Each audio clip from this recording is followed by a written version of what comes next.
On today's episode of the Black Studies Podcast, we have the pleasure of speaking with Dr. Ronald Angelo Johnson, Ralph and Bessie May Lynn Professor of History at Baylor University.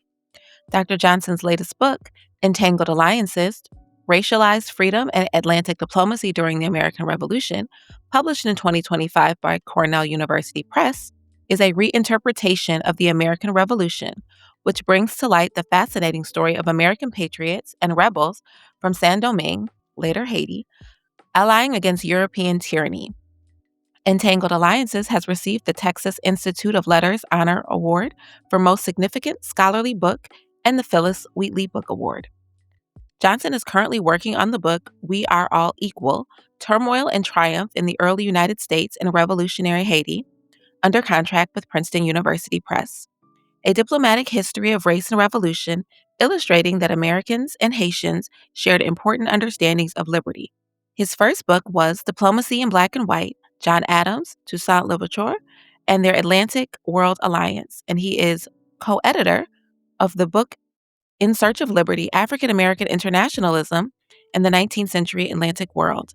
Dr. Johnson serves as the steward of the Ella Wall Pritchard Fund for Early Black Baptist History at Baylor University, which supports the study, research, and documentation of Black Baptist life and thought in North America up to 1866.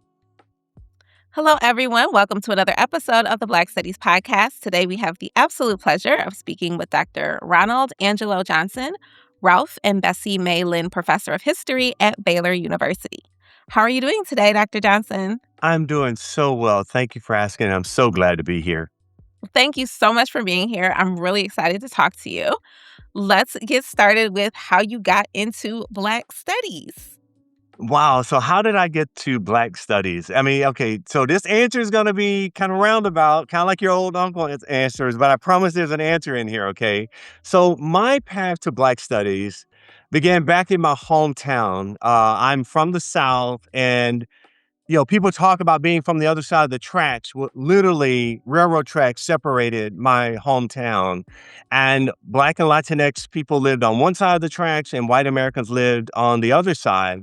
And I'm pretty sure that I have high school classmates to this day who have probably never been on our side of those tracks. And, there were just so many things growing up that were separated, not by law, but just the way it was. Churches, restaurants, parks, we all had these separate lives. And again, it wasn't the law because the laws have been passed by then, but it was just, everybody just took it as that's kind of the way things are. And even then, I just thought, this is not right. Something's not right about this, right? We shouldn't all be living like this. But again, at that point, I was too young to do anything about it. And my conscious awareness, getting more to the answer here, right? My conscious awareness about Black studies and the importance of studying Black people began in high school. We called it junior high back then, right? It was 8th and 9th grade. And by then, you start having honors classes. This is where they start to separate people. And so, because of whatever, I would walk to school with all of my Black friends from my neighborhood. We would get to school, and then I would go to these classes where I would not see my Black friends anymore, except for lunch and athletics. And I would be the only Black student in all of these other classes throughout the day. And, I remember in Mrs. Werner's, it must have been Miss Werner's history class, there was a Black history essay contest.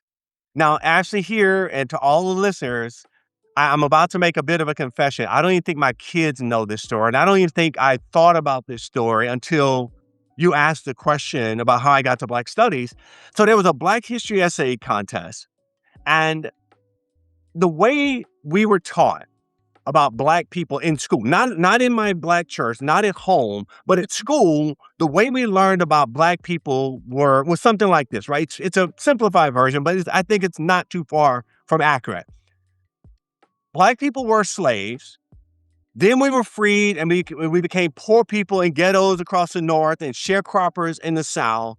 And then Martin Luther King Jr. came along and liberated us from the ills of Jim Crow. I mean, that was it. Like, that's how Black people are. I mean, from third grade, fourth grade, fifth grade, we kept hearing the same people kept being taught to us, right? And on this Black History Month, on this essay contest, I wanted to do something different. I wanted to find a Black person who was not enslaved, who was not poor. And so I went through the world. Back at home, we had the World Book Encyclopedia, Mhm. right? It was our big thing, and we were very proud to have that. And I love those. I mean, I am who I am today because mom and daddy bought those encyclopedias, and I would go read them.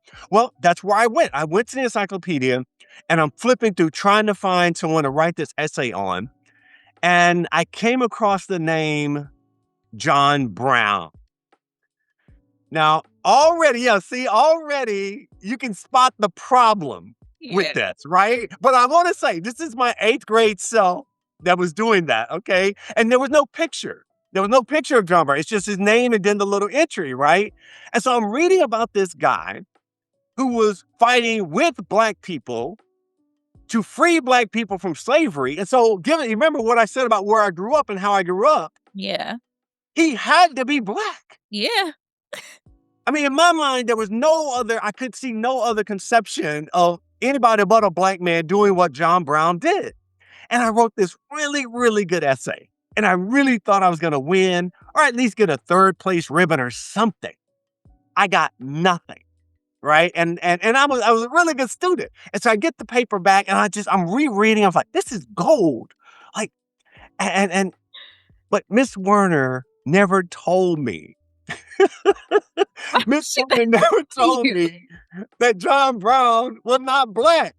I mean, I think I mentioned it to somebody at church, and that's where I got my face cracked when I finally learned that, right? But again, that's the importance of Black studies. Yeah. So that I'm not 14 years old and we don't have kids, Black or white or Latinx kids or AAPI kids, not knowing that John Brown was a white American, right?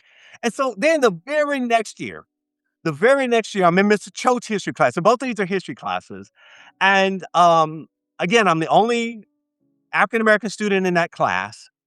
And I remember Mr. Cho, and I just want to give a shout out to Mr. Cho for a second because early in the school year, we were leaving class, and he pulled me aside for a second, and he wanted me to know he's a white American man, and he wanted me to know he valued me in the class, and that he was going to treat me no different than anybody else in the class. Now that sounds pretty nonchalant today, but back then that was a big deal for him to show me that I was just like everybody else in the class. And we did these class presentations. And again, this wasn't Black History Month. I don't know what it was, but we doing class presentations, and I chose this time. I looked the guy up for real. I mean, I've done a lot of detail, and I came across Marcus Garvey.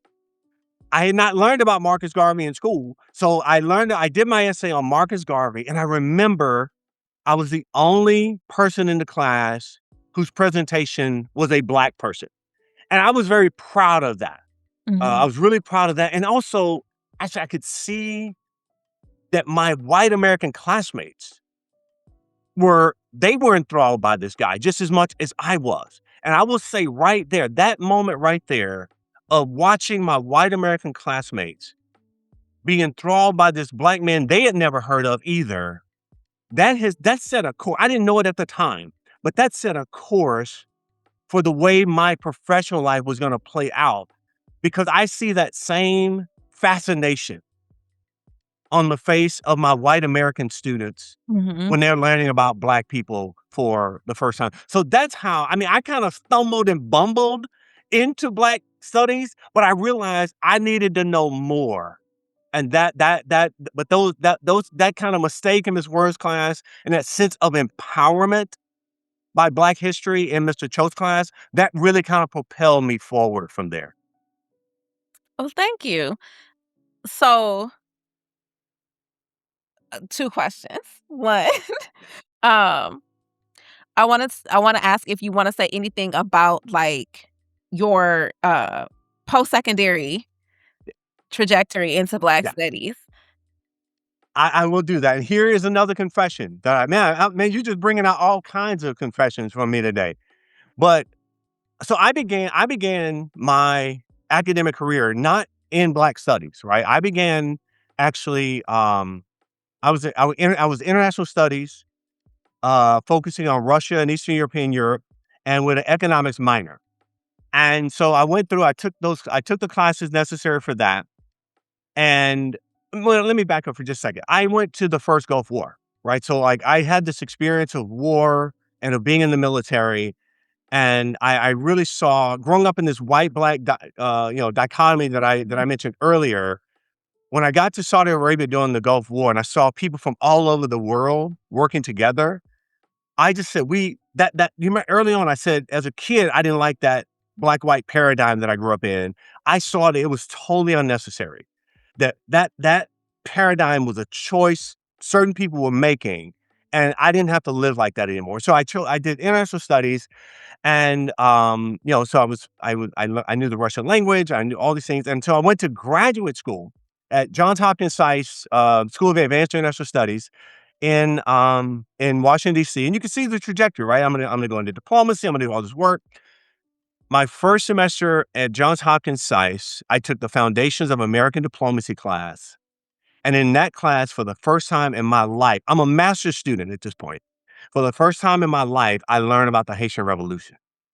Mm. I didn't never heard about Jean-Jacques Dessalines, I never heard of Toussaint Louverture, I never heard, Baylor, Christophe, Pétion, none of those, right? Fatima, none of those great revolutionaries. Um, and it that and what my professor was doing was he was like it was just a survey class of like talking about different parts of American diplomacy, and he said this thing in class. He talked about how the United States helped Haiti get rid of slavery in the 1790s and become an independent nation. That blew my mind. I mean, I could not I could not conceive of John Brown not being a black man. I Mhm. could not conceive of a United States in the 1790s abolishing slavery in a black colony and creating the first helping to create the first black republic. That made no sense to me. I mean, and the class just went on like this dude and not just dropped, dropped this big knowledge thing that we all should have stopped on. And so I kept asking, why would the United States, why would white Americans, many of them slaveholders themselves, vote and send the US Navy to Haiti to secure abolition, emancipation, and independence on that island? That made no sense. So I wrote my master's thesis on it at SAIS. I totally began to change my direction. I wrote my master's thesis on it. I did go into the foreign service. I served overseas as a U.S. diplomat. I learned the French language because of that service. I'm going to come back to that in a minute. Um, but I could not. I didn't feel like I had read enough that answered that question. I don't think my master's thesis answered that question. And so here I am representing the United States in countries in Europe, countries in Africa, but all the while, this question of why would white American slaveholders help black people to create this nation and to kill other white people in Haiti to create that nation, I could not get out of it. I left the Foreign Service and I went back and got my PhD. And I really do think I wrote the book on why that was the case. It was that question.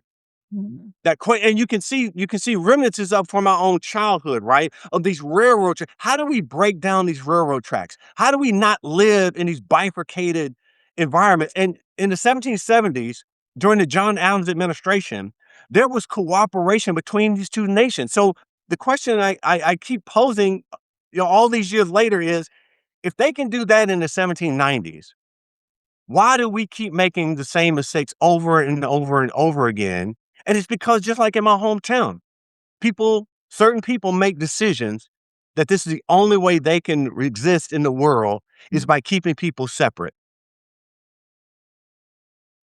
Wow. That's very interesting. One, your trajectory is very interesting.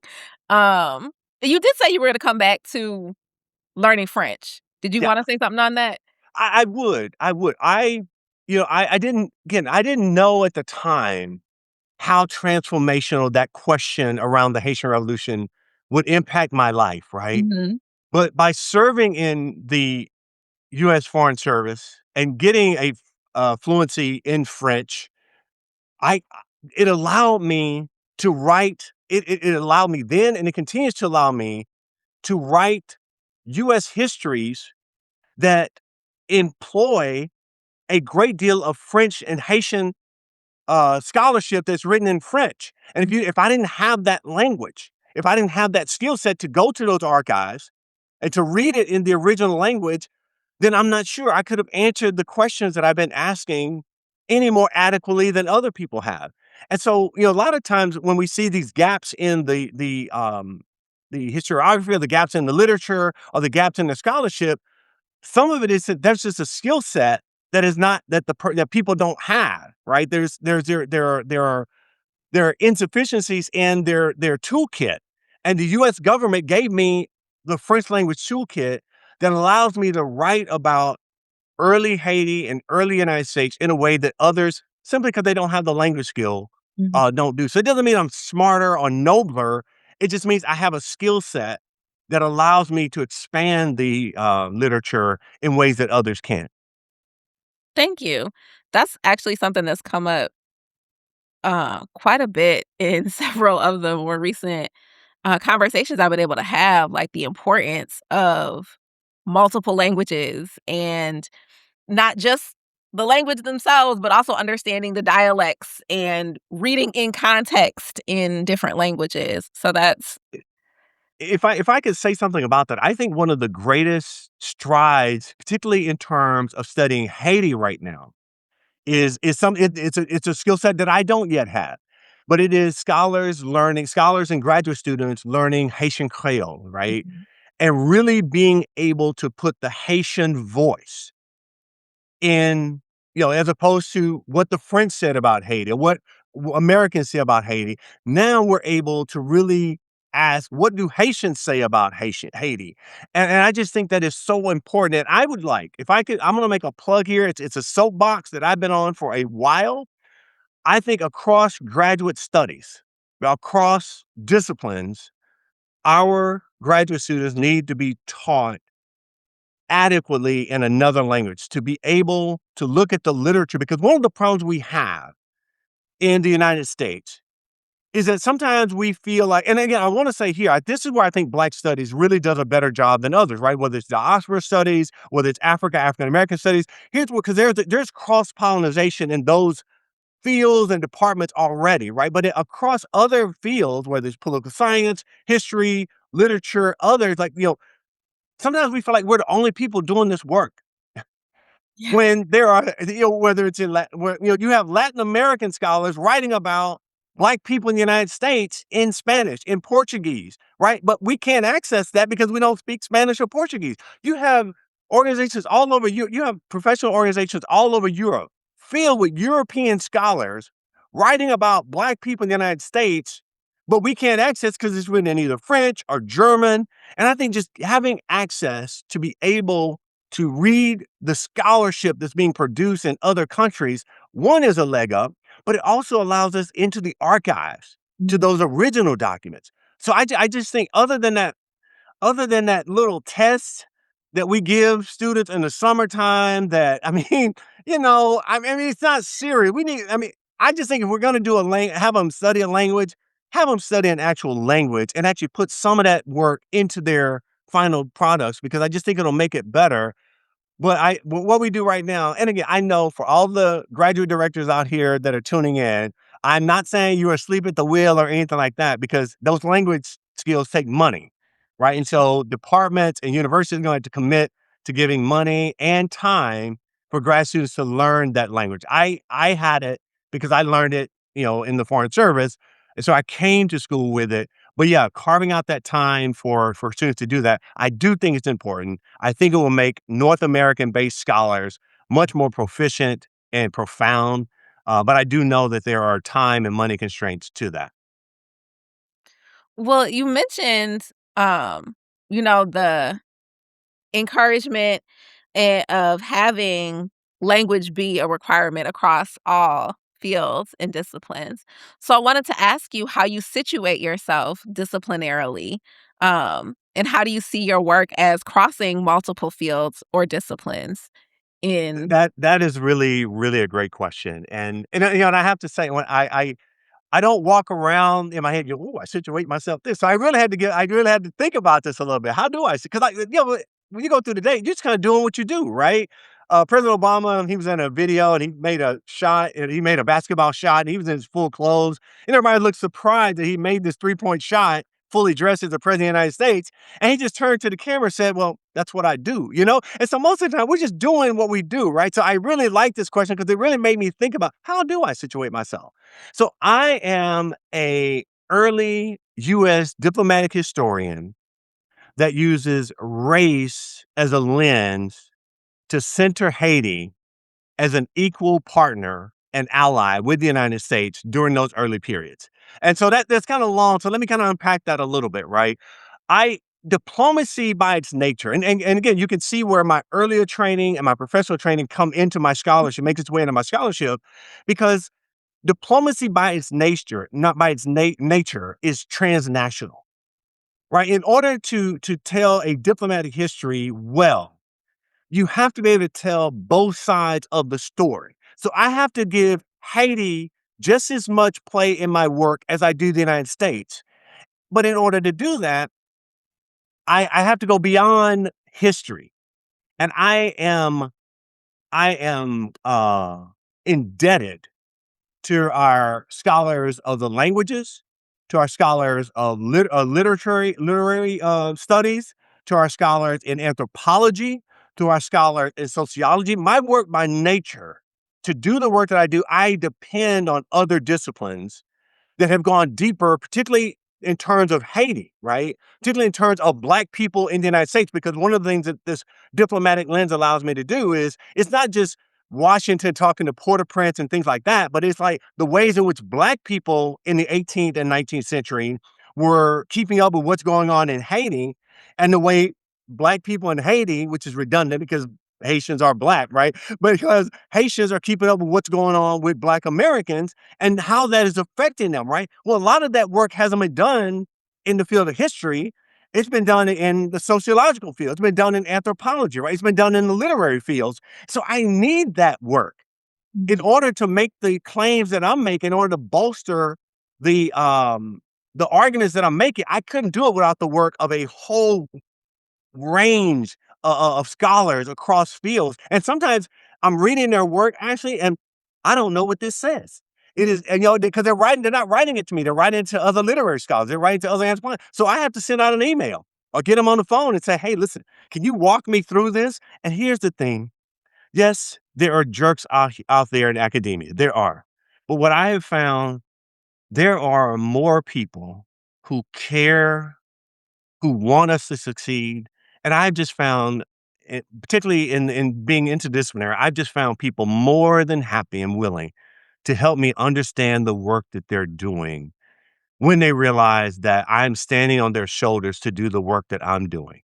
And Mm, so people have been nothing but generous to me in helping me understand incredibly complex racial ideologies, um, um, foreign language translations. I mean, and so I think that's one of the beauties of Black studies. And because, here, and I'm in a field, and as a historian, I'm in a field that's wedded to the document, right? mhm, If it's not written down somewhere, then it's not real scholarship, right? Well, I'm so glad that we are past that.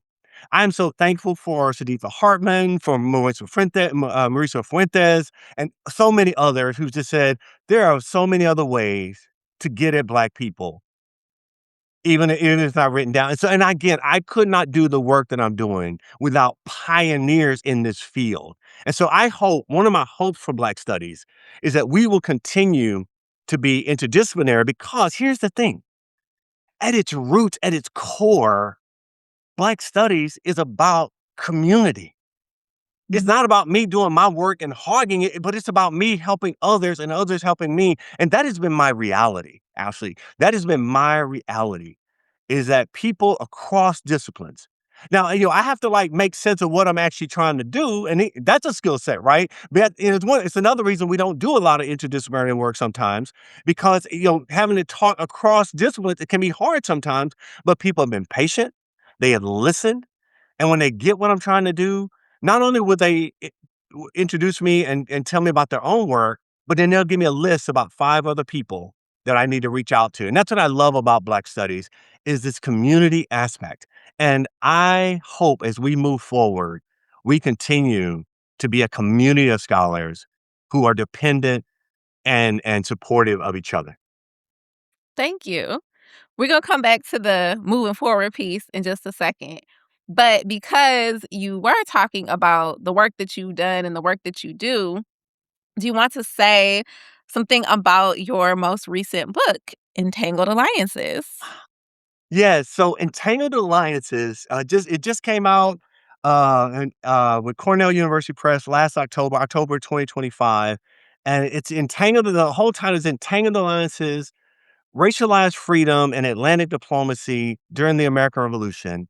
And what that book really tries to do is center collaboration and cooperation between the United States, British North America, which is going to become the United States, and French Saint-Domingue, which is going to eventually become Haiti, and how these two territories, these two colonial territories and its people work together and helped each other during the American Revolution. Because I'm pretty sure, Ashley, that Entangled Alliances is the only book about the American Revolution that opens in the Limbe Valley in northern Saint Domingue. It does not open in Philadelphia. It doesn't open in Boston. It opens in Saint Domingue because what I want readers to come away with is that freedom during the American Revolution was not created in Philadelphia, but Black people in Saint Domingue were living out freedom by running away, by leaving plantations and going to the mountains. That freedom was just as legitimate as what Thomas Jefferson is going to write down in the Declaration of Independence. When white American leaders at the time, John Adams, George Washington, others, they are using the language, they're using the word slavery to describe what the King of England was doing to them. And in this book, I really try to point out that no, slavery was its own sense of horror and dehumanization that cannot be appropriated to discuss higher taxes. Yeah. And so, one of the I try to do in the book is show the ways in which freedom, liberty, and equality, while those terms were being thrown around, they were being lived out in very different ways by Black and white people in British North America and on the island of Saint Domingue. And I believe that as we talk about the Declaration of Independence and the aura of freedom and liberty around the American Revolution, we need to know that there were people just 500 miles to the south and across the Caribbean that were creating freedom and liberty and equality for themselves. And I want that to be taught and learned right alongside of what those men were debating in Independence Hall in Philadelphia. That's so important. I think that at least in graduate classes, there's a conversation about like using slavery as a metaphor versus what actual slavery was at the time in the same place. And, Um, and but some of the people who were talking about slavery from the king were enslaving many of other them people. were like, but Sorry, you I know, didn't mean and to then jump in there, but you were on the thread. I had to get in some of that. Yeah. no, I think, but it is an important thing, particularly as we are coming up upon 250 years this summer, and all of the things that are happening contemporarily. But these conversations are really important to have because it's not, you can't use slavery as a metaphor when you were actually enslaving people. Um, but they did, and we gloss over that like in many spaces. That's glossed over like the hypocrisy. Yes. And I am totally over. And I think any student who's walked into my class, I hope walks out with the note. And a matter of fact, I tell them, don't ever say this again. I said, don't leave here with a degree from this university and say, well, that's just the way it was. Because no, it didn't have to be that way. Even one of the things I try to do in the book Entangled Alliances is I try to what I don't want people to do is like, oh, I'm going to read this part because I want to read about George Washington, and I'm going to read this part because I want to read about Thomas Paine, and I don't really want to read about the black people, right? I interweave these stories because black and white life were interweaved and they were living out at the same time. And there were people saying during the American Revolution, slavery is wrong. You can't be talking about liberty for yourself and enslavement. People said that. Like I didn't make that up. They said that at the time. And even at the in the Independence Hall, they debated whether or not to put slavery in the Declaration of Independence. So they knew that there were people for and against slavery, and people, I think, as I've talked about through this conversation, people made a choice. Yeah. Slavery was not inevitable. Emancipation was not inevitable. These are choices that people made at the time. And I think as scholars, and just as citizens of the country, we need to hold them accountable for the decisions that they made, the good ones and the bad ones. Like there was, we don't have a country if they don't make some good decisions, but they also made some really bad decisions that we're still, the ramifications of which we're still living with today. And so the idea that 250 years on, we can't look back and say, that was good. That was not good. That was good. This could have been better. I just think I think we undersell both our students as whether they're in K through 12 or college, but we also undersell ourselves when we can't honor someone for the great things that they did, but also chastise them for the not so great things. Well, no, some of the more horrible things that they did. I think we can hold those two thoughts in our minds as a country and still progress as a country at the same time. So building on that, um, with the 250th birthday of this country, I know you mentioned in our pre-conversation that there is a documentary coming out.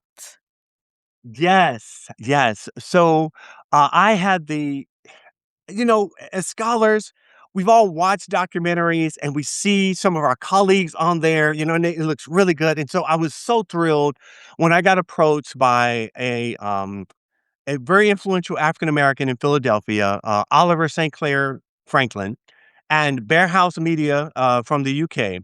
They approached me about being a part of a documentary called Becoming American Philadelphia Story. And that documentary talks about not what was going on inside of Independence Hall in 1776, but it takes a look at what was happening on the streets and in the alleyways around Independence Hall to talk about what freedom meant to so many who were not represented in the room. And I find the we had the premiere. I was in Philadelphia last week for the premiere. The movie will come out across the country on PBS on 15 June of this year. And what I'm thrilled about is I find the movie, and I'd love to hear from our listeners what they think of the movie. I found it to be engaging. I found it to ask some very good questions, but also found through it a line of hope that I think Black people have lived with in this country from the very beginning. I think the movie reflects this hope that, yes, that was the way it was. Yes, that is the way it is. But this is what it could be, and we're gonna work to make it so. And I hope I like to think that people come away from the film being able to ask those difficult questions and watching those questions being asked on screen, but not being told which way they are supposed to think.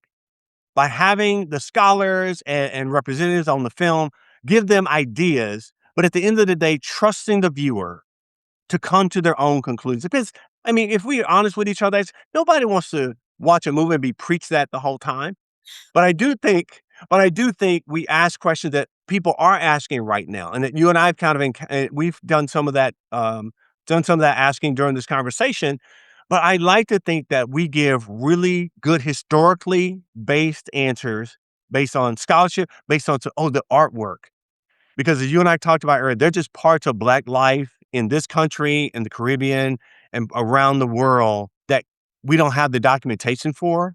Mhm. But there is artistic representations based on as much scholarship as the artist could come across to depict life in Philadelphia.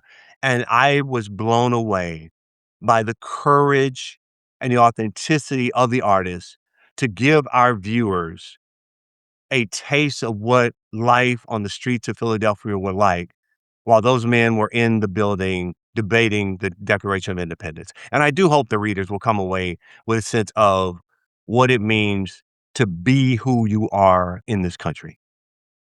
Thank you. You mentioned,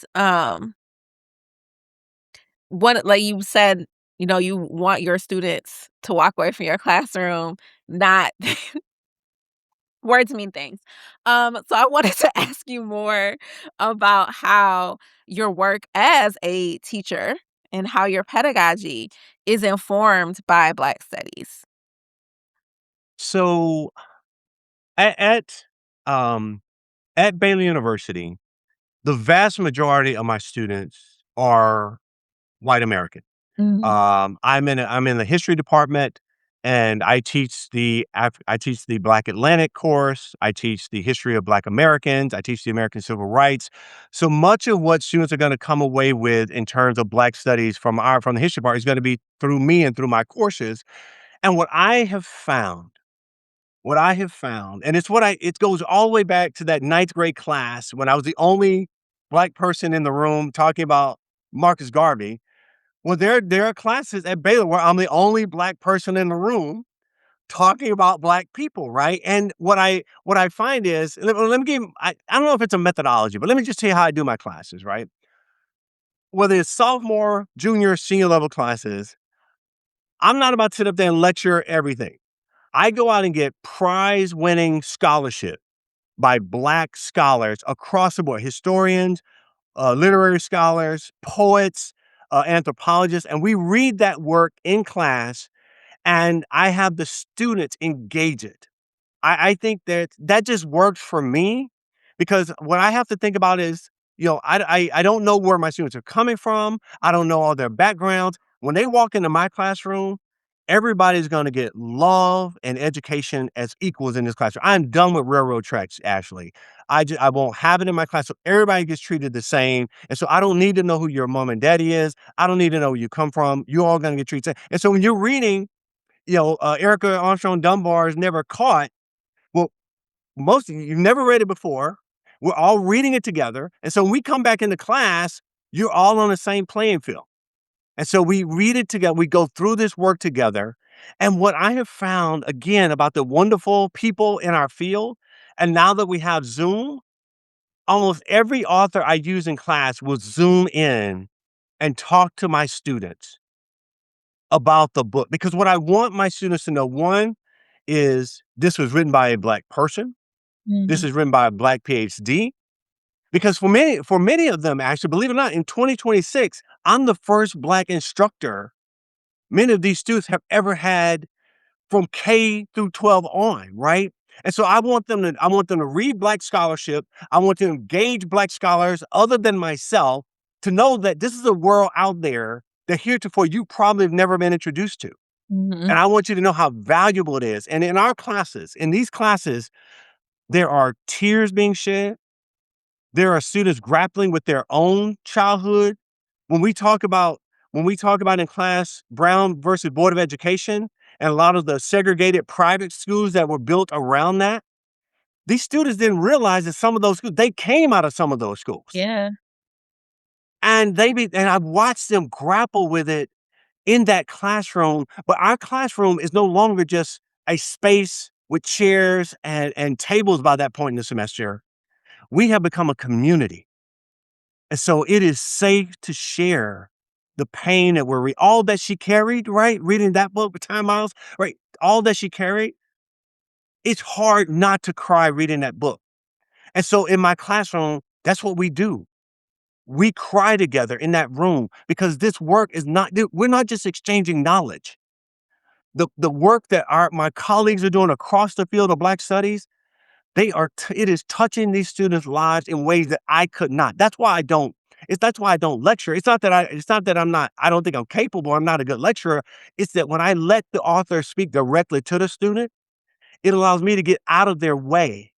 It allows the student to engage the horror, engage the strength, engage the resilience of Black people over centuries with no filter. And so that's why I do what I do, and the results of that have just been overwhelming. I mean, I'm getting goosebumps just talking about it, just watching these students who had no idea that none of this had ever happened, to watch them engage it. And then what some of them will do, they will go buy an extra copy of the book and send it to their parents Wow. because they think their parents need to read this. Um, Michelle Alexander's book on the new Jim Crow.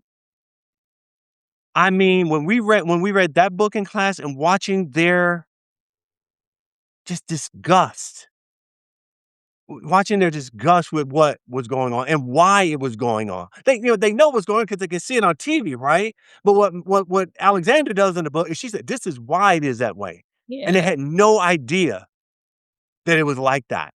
And even like Stefan Bradley's book, right? The Ivory Tower, his book about the way in Yeah. which those students took over those offices, at Cornell and other places to demand they have a Black studies, right? Like they learn like this Black studies didn't just come up out of nowhere, but students fought for it, professors fought for it.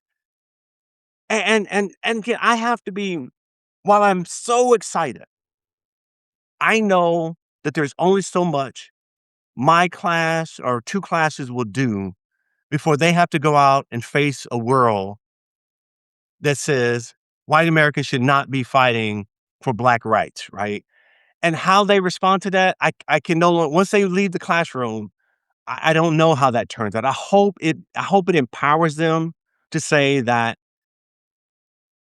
what we're doing needs to be undone or redone. I hope that's the case, but I don't know, and I can only that with educators, right? We have to know that at some point we can only go so far with our students, but Mhm. then it's gonna be up to them, and we hope that something we said, something we done, something that they read or experienced in our classes will empower them to take courage that they didn't realize that they had. Thank you. So you mentioned, like, when students read the, book on the Ivory Tower and realizing the way that Black studies was founded, right? It being founded out of demand and protest by students, by faculty who are willing to support those student demands. Um, so what is it, and maybe it's that, but what is it about the past of Black studies that most interests you?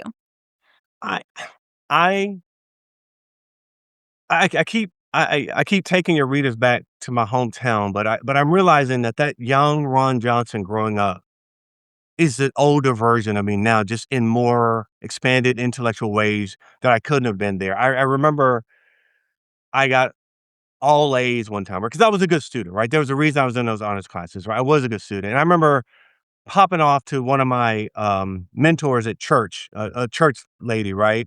Popping off to church about how I had gotten all A's. And she said, "Well, how many other students did you help get all A's?" Mm, Bam, right? That taught me then and now. I mean, you can tell I've never forgotten that. It was such a gut punch, right? But what she taught me in that moment was that everything I do should be helping other people, right? And so when I walk in the classroom and I'm teaching, it is not, oh, look how great Ron Johnson is because I'm doing the Black history classes here in this department. It is I'm standing on the shoulders. This job at Baylor only exists because of what students and faculty and other Black people did in the 60s and 70s, right? I wouldn't have that job if they didn't do that. And so every time I walk in, every class session, actually, I am aware of the debt that I owe them. And I can only hope that by teaching and inspiring my students, I can only hope that I'm honoring all that they went through. I mean, some of them were put in jail. Some of them got kicked out of college. I mean, everyone, Yeah. right? Listen, many people know the story even better than I do. And so I owe it to them to be the best that I can be in that classroom because one, I wouldn't be there without them, but also I owe it to them to take the baton and move it forward. I owe that to them, and one of the ways that I try to do this, so I'm a product of the Black church. I'm a big fan of the Black church, and so when when my white American students do research papers, we don't present them in class. Actually, we go off campus to a local Black church, and they present that work on Black history to stakeholders, to people whose lives that research will touch and who can connect with it, right? And so that's one of the ways that I really try to carry because Black studies is not just about the classroom. It's not just Right. about intellectual engagement. It's about engaging our community, right? And so for many of these students who are white Americans, they've never been in a Black church. They never some of it, we have, in many of our universities, right, have these bubbles, right, where Yeah. students can come for 4 years, live in this wonderful town or city, and know the university really well, but never venture out. And so, like, one of the ways we try to take what we learned in class and we take it to the Black community there outside of Baylor, and we present it there. And I've just found, one, it's impactful for the students, but it's also impactful for some of these people in the church who, because of all kinds of systematic problems, their families or themselves will never enter the doors at Baylor University. And so that's again, I think Black studies for me and that heritage is yes, it begins at the university, but it's about our community. It's about empowering our entire community, and that's one of the small ways. And I know the debt that I owe is way too large, and I need to do even more. But that's one of the small ways that I do try to honor the people who one got me the job that I have, and that inspire my colleagues whose scholarship I use in those classes. That's really interesting. And I would be curious what your students how that experience impacts them to, 1, leave the university bubble, but 2, to go into a space that they haven't been in before probably, um, where they are not the default, and present this research that they probably had not encountered until they took your class. Yeah. So it begins with fear. Okay. Yeah. When I say that's what we're gonna do, they're like, wait, what? I mean, good. I mean, they're afraid not of like one, like you just said, like I'm taking them into a space that they've never been in before. And they are not gonna be the default. They're actually gonna be, for many of them, they are about to be either the only or few of their ethnicity in this room or in this space. And they're gonna be talking about some very difficult topics Mhm. to people they don't generally engage with. So part of my job, right? This isn't a got you. This is a part of my job as an educator. It is to empower them. And so I have the pastor of each church come into the classroom first and talk to them just so they can meet the pastor. Then we go to the church itself when nobody's there to show them this is a space. This is just a space. And remember, people are inviting us into this space, so they're gonna treat us like guests. So Mhm. I spend we this is a scaffold project. I mean, that sounds very systematic, but it's not nearly as systematic as I'm making it sound. I just do it when we have the time to do it, right? When we go over and we meet, we just go in that space, and I have them stand where they're gonna stand. I said, "Give it deliver it with nobody here." And what happens on the night of and here this thing has become bigger actually than I can some of them invite their parents to come. Wow. I mean, parents drive in from Oklahoma, they drive in from Houston, which is 3.5 hours away. I mean, they to be so it becomes a big deal for them because they've never done anything like this before. Most of them have gone to a conference, they've given papers, but they've never done anything like this. And they want their parents to be there and watching them after. And those are anyone who's been in a Black church setting before. And I tell them this. I said, "These people will not let you fail." Yeah. That's the one thing I know. Even though this is not my church, I know this church well enough without even ever going there, is that they will not let you stand up there and fail. They will join in to get you through it, right? And to watch that happen, because not every student is a great speaker, but to watch that reaction of, and you'll hear a help him, Lord, right? I mean, but and you can see the student responding to that, and they know, and then after, and this is what I love about my people, and it's what I love about the church is people go to each student and tell them what a great job they did. Um, and it is empowering and it is impactful to them in ways. And we have a debrief after, and to a person. And this is not Ron Johnson saying what a great teacher I am. It's not that at all. But to say that was an experience Mhm. they could have never imagined when they chose to come to Baylor. Yeah. And I love that so much because that junior high student who wrote about John Brown all those years ago could never imagine that I would be the guy being able to do what I'm able to do right now. To give my students just a piece of what that feels like just means the world to me.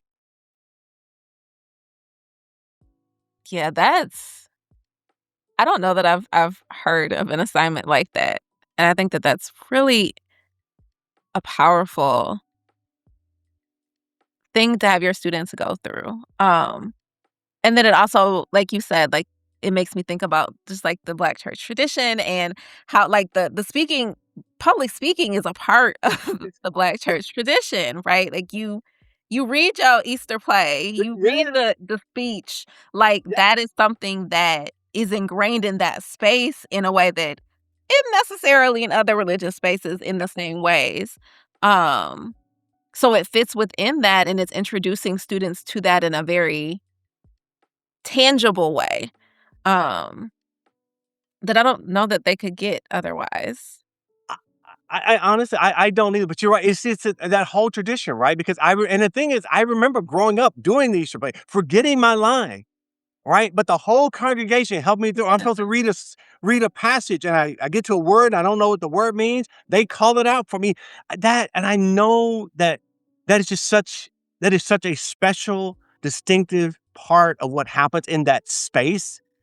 And I think in a Black history class, that's something I almost owe it to my students to give them the opportunity to experience that.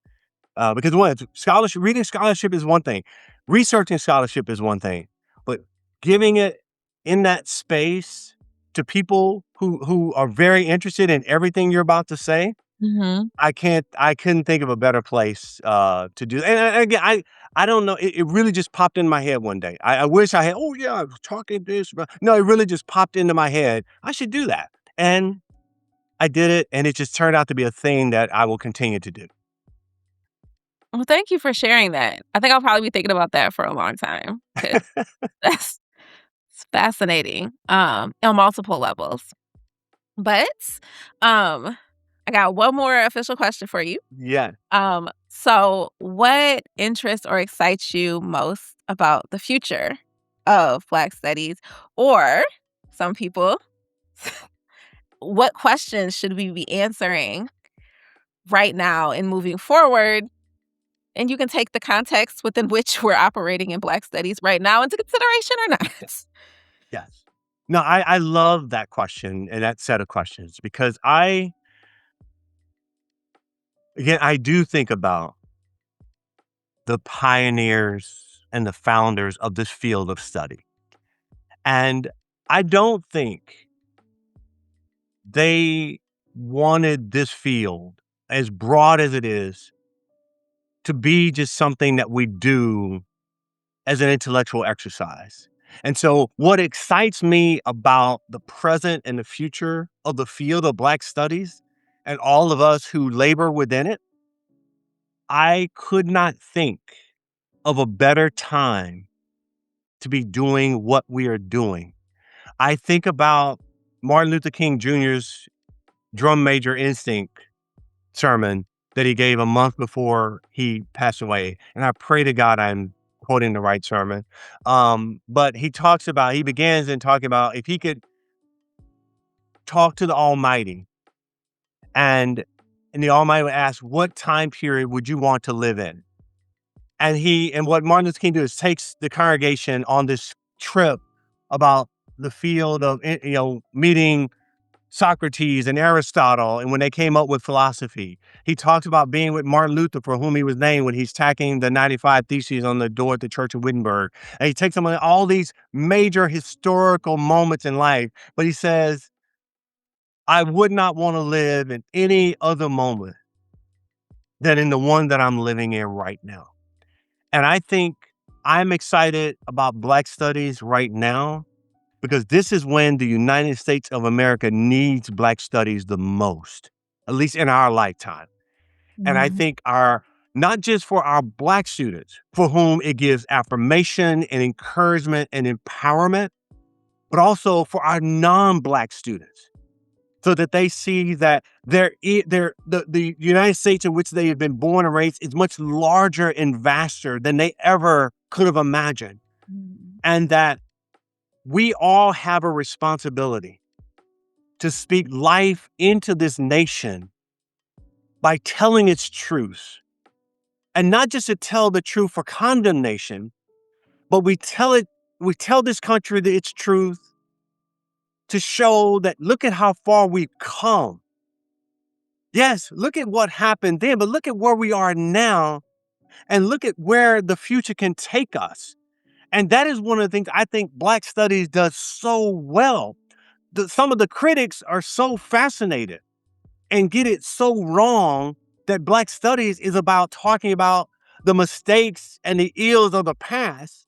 But when we really do it right, which we're all doing, and we're doing it to the best of our ability, is we're showing the resilience of Black people. We're showing the love of Black people to love a country when it didn't love us and to give it our best when it wanted only to take from us. And so I think this moment in which we're living is the moment we're called to live in and to speak life into this nation in its 250th birthday year and beyond of what we've always been as a nation and as a people. And so I'm excited because I I think we are making strides. I know we look at you look at social media, we look at the news. It seems like everything's being turned back. And I'm not going to disagree with those depictions at all, but somebody has to stand. And I think that's what we're called to do. Not to combat people, but to do what we've been doing. And, Mhm. and you know, it's it's it's it's never easy doing this work, but there are moments when it's easier than others. This moment is hard, but standing on the shoulders of the people who created Black studies, I think we will gain strength from their struggle. I think the beginning of Black studies teaches us about the moment of Black studies we're in now. Black studies was created Yeah. in a moment of struggle. And so why would it not be for us to do our best within Black studies in this moment of struggle? And there's a future moment of struggle coming, but I think this is our moment to show ourselves, to show each other, our students, and our critics the best of who we are. That's what I'm excited. That's what excites me about Black studies today. Well, thank you. Thank you so much. Um, that's all I have to ask, but is there anything that you want to add or include that we haven't touched on yet? No, you have been so gracious and kind, asking such great questions and being such a great listener. This has just been so much fun for me. You have taken me down roads that I have forgotten were even there. And I just hope and pray that something I've said here today would help and empower and inspire some of our colleagues to keep on doing. Well, let me say it like I was taught to say it. Um, Sister Dot used to say it this way. I hope it inspires our colleagues to keep on keeping on, you know? Yeah. Well, thank you. Thank you for this conversation and for your book, because that's that's I think that understanding, like, interweaving the different stakeholders and individuals and countries and all of that together is a necessary way for us to think about the past. And as you said, things have been very binary, particularly in the US, in terms of how we think about the past. And so understanding, uncovering, and acknowledging these stories, um, I think is necessary for thinking about where we go moving forward. I do hope that's the case, and I hope that our listeners who may go and pick up Entangled Alliances will feel free to tell me how well or not so well I did that, because it is a complicated story to try to tell it as in a, in a way, putting Jean-Jacques Dessalines and Alexander Hamilton in the same sentence so that you can't get around either one of them. I hope I did that well, but I'm always open to hearing what I could have done better. Well, thank you so, so much again. I hope that you have a wonderful rest of your day. Thank you so much, Ashley, for having me. This has been so much fun.